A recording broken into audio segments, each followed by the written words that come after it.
This quote from Scrum Inc. summarizes the definition of ready and the definition of done as well as it's humanly possible.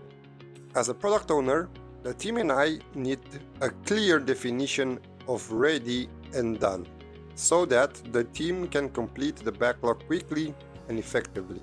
Ready stories that can reach done are the key to the team's success. The Scrum Guide states that the definition of done creates transparency by providing everyone a shared understanding of what work was completed as part of the increment. If a product backlog item does not meet the definition of done, it cannot be released or even presented at the sprint review.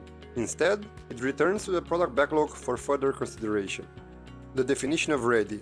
When it comes to the Scrum framework, the definition of ready is not a formal commitment, so you won't find questions about this in the exam. But when it comes to the real life, it's as much needed as the definition of done. Itself creates transparency by providing everyone a shared understanding of what it means to have the work decomposed, refined, and ready to be added to the sprint backlog. The definition of done for an increment is part of the standards of the organization. All Scrum teams must follow it at a minimum.